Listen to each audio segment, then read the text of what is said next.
Hello everyone, প্রত্যেককে আমার ভিডিওতে স্বাগত জানাচ্ছি।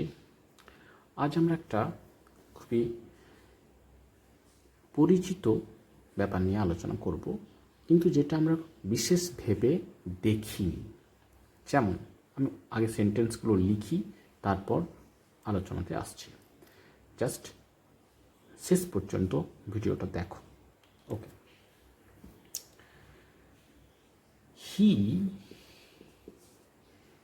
was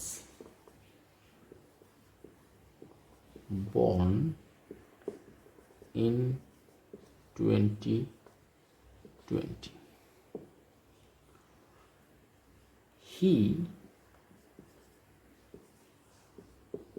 died in 2020. দুটো সেন্টেন্স। সে জন্মগ্রহণ করেছিল 2020 সালে, সে মারা গেছিল 2020 সালে। যখন আমরা জন্মগ্রহণের কথাটা বলি, জন্মগ্রহণের ব্যাপারটা বলি, তখন বলি ওয়াজ বর্ন, প্যাসিভ ফর্মে বলি। প্যাসিভ ফর্ম, এটা হচ্ছে প্যাসিভ প্যাসিভ ফর্মে বলি। টু বি ভার্ব এবং ভার্বের 3 নাম্বার রূপ V3 ব্যবহার করি আমরা। বর্ন, বিআর বর্ন, বিআরের 3 নাম্বার রূপ V3। তাহলে two be verb plus V3 ব্যবহার করছি। এটা হচ্ছে প্যাসিভ ভয়েসেস, প্যাসিভের স্ট্রাকচার। কিন্তু মারা যাওয়ার ক্ষেত্রে আমরা কি লিখছি? সাবজেক্ট থাকছে, তারপরে ডাইরেক্ট V2 বসিয়েছি, ভার্বের পাস্ট ফর্ম আমরা এটা বসাচ্ছি।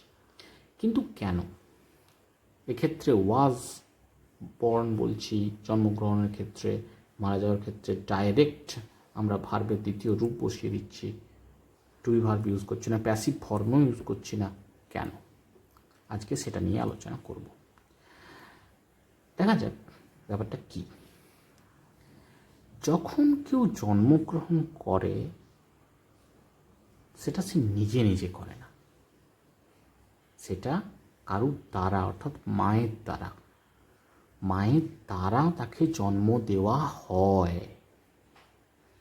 সেই জন্য সেটা প্যাসিভে লিখতে হয় আমাদের। সেই জন্য আমাদেরকে জন্মর ব্যাপারটা প্যাসিভে লিখতে হয়। কিন্তু মানুষ যখন স্বাভাবিকভাবে মারা যায়, সেক্ষেত্রে সে নিজেই মারা যায় স্বাভাবিকভাবে। তাই সেক্ষেত্রে আমরা হি ডায়েড বলি। ওকে। যদি অন্য কারুর দ্বারা তাকে মারা হয়, সেক্ষেত্রে অবশ্যই প্যাসিভ হবে। সেক্ষেত্রে আমরা ব্যবহার করে থাকি হি ওয়াজ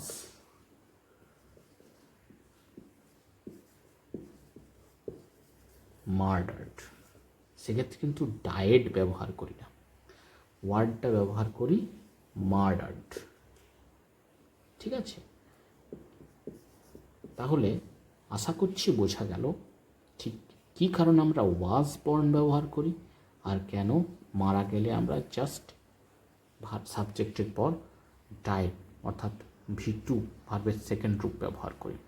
তার কারণ এটা স্বাভাবিকভাবে নিজে নিজে প্রত্যেকটা মানুষ মারা যায় সাধারণত, তাই ওয়াজ ডায়েড। আর জন্মানোর ক্ষেত্রে যেহেতু মানুষ নিজে নিজে জন্মগ্রহণ করতে পারে না, তাকে মা জন্ম দেন। সে প্রত্যেকটা প্রাণীর ক্ষেত্রেই ব্যাপারটা ঘটে, মানুষের ক্ষেত্রেও তাই, যে জন্ম তাকে দেওয়া হয় মায়ের দ্বারা, প্যাসিভ ফর্ম। তাই ওয়াজ বর্ন ব্যবহার করি। আর স্বাভাবিকভাবে মৃত্যু হলে, যেহেতু সে নিজে নিজে মারা যায় স্বাভাবিকভাবে মৃত্যুর ক্ষেত্রে, তাই হি ডায়েড ব্যবহার করি। ঠিক আছে? বর্নটার ক্ষেত্রে প্যাসিভ, বাট মৃত্যুর ক্ষেত্রে অ্যাক্টিভ। অ্যাক্টিভ। ওকে, এটাই পার্থক্য। এটা জন্মটা কারুর দ্বারা দেওয়া হয়, তাই ওয়াজ বর্ন, তাই প্যাসিভ ফল। কিন্তু মৃত্যুর ক্ষেত্রে, স্বাভাবিকভাবে মৃত্যুর ক্ষেত্রে, স্বাভাবিকভাবে মারা গেলে নিজে নিজে মারা যায়, তাই সেক্ষেত্রে আমরা ব্যবহার করি হি ডায়েড, বা সাবজেক্টের পরে V2, মারা গিয়েছিলেন এত সালে। ওকে, এটা প্যাসিভ, এটা অ্যাক্টিভ। আশা করছি বুঝতে পারলে পার্থক্যটা, কেন ওয়াজ বর্ন ব্যবহার করে থাকি আমরা, আর কেন ডায়েট ব্যবহার করে, ডাইরেক্ট V2 ব্যবহার করে থাকি মৃত্যুর ক্ষেত্রে। জন্মের ক্ষেত্রে কেন ওয়াজ বর্ন ব্যবহার করে থাকি, আর মৃত্যুর ক্ষেত্রে কেন ডাইরেক্ট ডায়েট ব্যবহার করে থাকি। ওকে, তোমরা ভিডিওটায় যদি তোমাদের ভালো লাগছে, তোমাদের কোনো উপকার হচ্ছে, তোমাদের কোনো কাজে লাগছে, অবশ্যই চ্যানেলটা সাবস্ক্রাইব করো। নিজেদের আরও সুবিধা হবে তোমাদের প্রত্যেকেরই, এবং ভিডিওটা শেয়ার করো। Okay okay, thank you for watching, see you in the next video. Till then, good by.